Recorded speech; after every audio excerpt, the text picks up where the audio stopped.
one of the things that I've known about you from our relationship, from hearing your stories, from reading your history, is anything that you've actually ever been involved with, right? Whether it was pouring concrete, running the Angels, your medical venture, now the stuff that you do with the IFBB and NPC, the shows that you put on, the speaking that you do, the people that you help.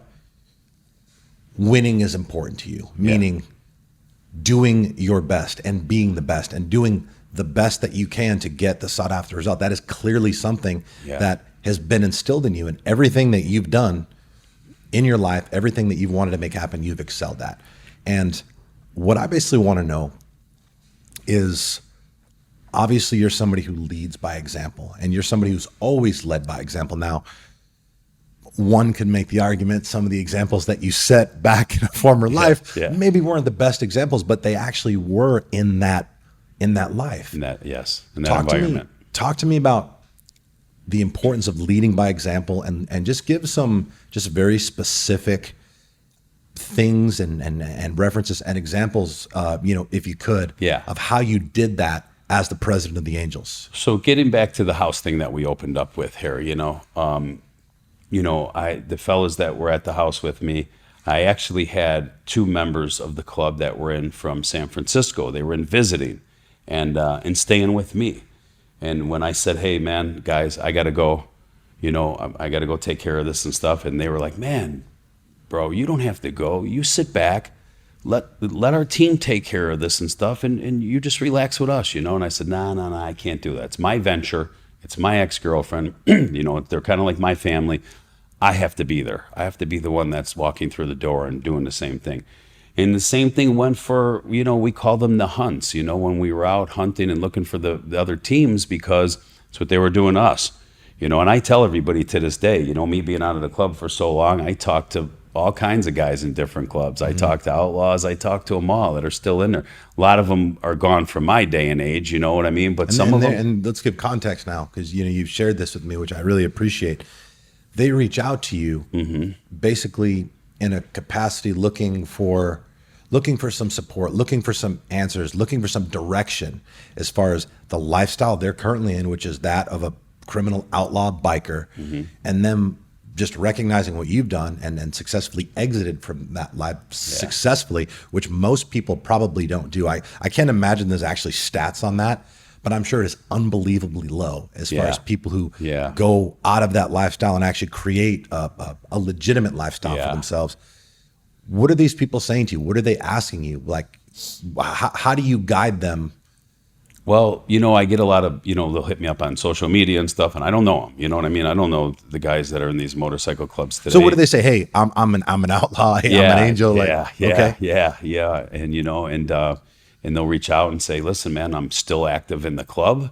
I know your story. I wasn't around back in the day when you were here, but coming from like the poster child of that lifestyle and what you did and the transaction you did after prison and stuff, a lot of people, and I just don't mean motorcycle clubs, they go to prison, they come back home, and they go right back to what they were doing. I believe it's 70%. I believe that's what do they call them? The recidivism or something like that. I know how to write it. I do not know how to pronounce it. Recidivism or something like that. They teach you before you leave.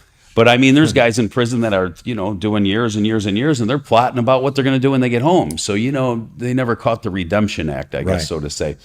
And they'll reach out to me and say, man, how did you know when it was time? And I said, I'm the type of person that when I can't give that 100% anymore, it's not for me no more. I can't give it. Kind of like with the bodybuilding, the Dorian Yates. I remember him doing an interview when he said, I couldn't train 100%. I couldn't do that no more. It was time for me to go. Same thing for me, and I tell them, I said, what, you got to look around it. But I tell them this, the fact that you're reaching out to me, asking me questions about, you're on the fence and you're not sure if you want to be in that 1% world no more, goes to show me that it's already in your heart. Because back in my day, I wasn't reaching out to nobody. I had the older cats telling me, Rhodes, slow down. And you had zero intention or aspirations of exiting that life. You loved it. I loved it. I never wanted to leave that lifestyle until I got sat down, until I went to prison, until I say the good Lord and our relationship started, and he took me out of the forest and I was able to see the trees, because I have many friends, three very solid friends that are my friends to this day. A gentleman by the name of Chuck, Jamie, and this guy, Ryan. And they were chomping at the bit, begging me to come in the club. Man, come on, bro, come on.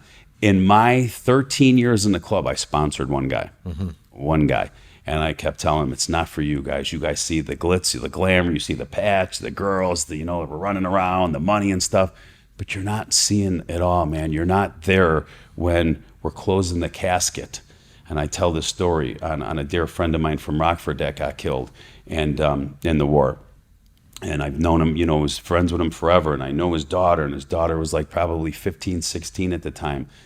And Monty had a real long, white and salt and pepper hair, real long. And before we were getting ready to close the casket, we put his colors over him and stuff. And his daughter jumped up in the casket and was rubbing her dad's hair and crying and stuff. And we're just sitting there looking like, geez, man, I told my friends, you don't see this part. You don't see what we have to deal with behind the scenes. You don't feel it. Nobody got killed that's close to you yet. And, and I remember looking at that and, finally grabbing her out and holding her and stuff and closing her dad's casket and putting it down and stuff and looking at my guys and saying, we did this, man. This is the lifestyle that we're doing. We could have probably helped to stop this, but we just, their team and our team let it go crazy. We did it.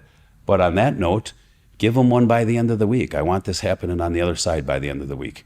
And we just walked out of there. And that's how life was for us back then. For me, it was nothing we'd be in the strip clubs and we'd have pagers, we're going back to the late 80s, early 90s.